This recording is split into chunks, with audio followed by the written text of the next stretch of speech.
Hello mommies, welcome to women Duniya. आज हम detail में बात करने वाले हैं प्रेगनेंसी के दौरान होने वाले हाई ब्लड प्रेशर के बारे में। गर्भावस्था में उच्च रक्तचाप यानी हाई ब्लड प्रेशर को जेस्टेशनल हाइपरटेंशन कहा जाता है या फिर PIH यानी प्रेगनेंसी इंड्यूस्ड हाइपरटेंशन भी कहा जाता है।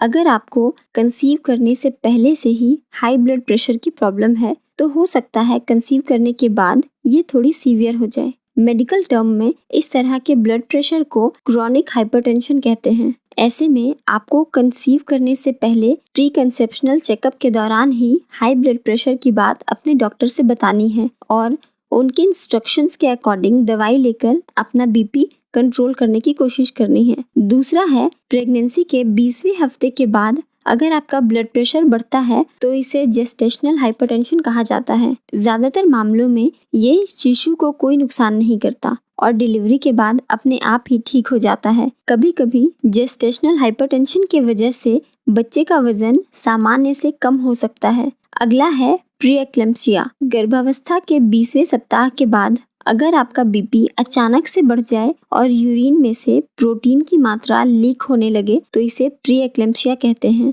इस कंडीशन में लिवर, किडनी या ब्रेन को नुकसान पहुंच सकता है। ज्यादातर महिलाओं में प्री एक्लेम्पसिया तीसरी तिमाही में होता है जो माँ और बच्चे दोनों को नुकसान पहुंचा सकता है। अगर आपका वजन बहुत अधिक है या आपकी प्रेगनेंसी मल्टीपल प्रेगनेंसी है यानी आप एक से ज्यादा बेबीज कैरी कर रही हैं या आपकी ब्लड प्रेशर की जेनेटिक हिस्ट्री रही हो या फिर पिछले प्रेगनेंसी में आपका ब्लड प्रेशर बढ़ गया हो या फिर आपकी उम्र 20 साल से कम या 35 साल से अधिक हो तो भी आपकी प्रेगनेंसी में हाई ब्लड प्रेशर की समस्या हो सकती है। इसके अलावा एक मेजर कारण प्रेगनेंसी के दौरान ब्लड प्रेशर बढ़ने का डिफेक्टिव प्लेसेंटा भी होता है, यानी कि प्लेसेंटा यूट्रस की वॉल से अच्छे से अटैच नहीं हुआ होता है जिसके कारण बेबी को ब्लड फ्लो सही से नहीं मिल पा रहा होता हो। आइए अब हम जानते हैं प्रेगनेंसी के दौरान बढ़े हुए ब्लड प्रेशर के क्या साइंस हमारा शरीर हमें देता है। सबसे पहला और सबसे कॉमन साइन है धुंधला दिखाई देने के साथ साथ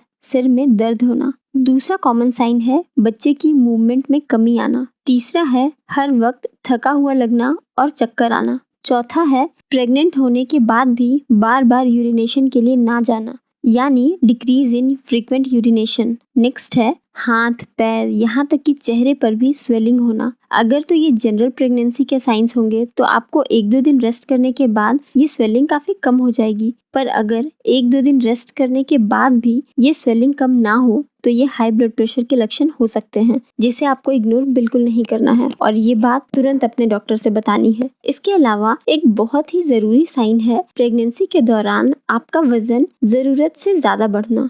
अगर आपका वजन एक वीक में ½ kg से ज्यादा बढ़ रहा हो या एक मंथ में 2.5 kg से ज्यादा बढ़ रहा हो तो ये भी हाई ब्लड प्रेशर के लक्षण हो सकते हैं। प्रेग्नेंट महिला के हाई ब्लड प्रेशर के मेनली 5 साइड इफेक्ट या रिस्क होते हैं। फर्स्ट, ये गर्भवती महिला के हार्ट, किडनी, लिवर या ब्रेन को प्रभावित कर सकता है। दूसरा है इसके कारण समय से पहले डिलीवरी हो सकती है। तीसरा है इसके कारण प्लेसेंटा समय से पहले ही यूट्रस की वॉल से अलग हो सकता है। चौथा है अगर ब्लड प्रेशर बहुत ज्यादा बढ़ जाए तो समय से पहले प्रेगनेंसी टर्मिनेट करके डिलीवरी भी करानी पड़ सकती है। ऐसा ना करने पर माँ और बच्चे दोनों की जान को खतरा रहता है। पांचवा है बच्चे का वजन सामान्य बच्चे के बर्थ वेट से थोड़ा कम हो सकता है। अब बढ़ते हैं अपने आखिरी पॉइंट की तरफ। प्रेगनेंसी के दौरान हाई ब्लड प्रेशर को आप कैसे मैनेज कर सकते हैं। प्रेगनेंसी में ब्लड प्रेशर प्लेसेंटा के कारण बढ़ता है तो इसका सबसे बेहतर तरीका है टू ट्रीट द कॉज, यानी कि प्लेसेंटा निकाल देने से मतलब डिलीवरी करा देना सबसे सही ऑप्शन रहता है। पर इसके भी कुछ कंडीशंस हैं। अगर आपका ब्लड प्रेशर प्रेगनेंसी के 24वें सप्ताह के बाद या अर्ली प्रेगनेंसी में बढ़ता है तो डॉक्टर मेडिकेशन के साथ साथ कंप्लीट बेड रेस्ट सजेस्ट करते हैं और प्रेगनेंसी को एक्सटेंड करने की सलाह देते हैं। इस दौरान डॉक्टर बेबी के लंग्स को मैच्योर करने के लिए मेडिसिन देते हैं और जब बेबी के लंग्स बाहरी दुनिया में आकर सरवाइव करने जितने मैच्योर हो जाते हैं तो डॉक्टर डिलीवरी के लिए बोलती है। दूसरा कंडीशन है जब ब्लड प्रेशर 36 वीक के बाद बढ़ता है तो डॉक्टर इमीडिएटली डिलीवरी करवा देती है। डिलीवरी में लेट करना माँ और बच्चे दोनों के लिए खतरनाक हो सकता है, इसलिए प्रेगनेंसी प्रेगनेंसी के दौरान जैसे ही आपको हाई ब्लड प्रेशर का पता चले, आपको कुछ टिप्स फॉलो करने हैं to control your BP in early stage of pregnancy. First है, सोडियम युक्त भोजन और अचार का सेवन ना करें।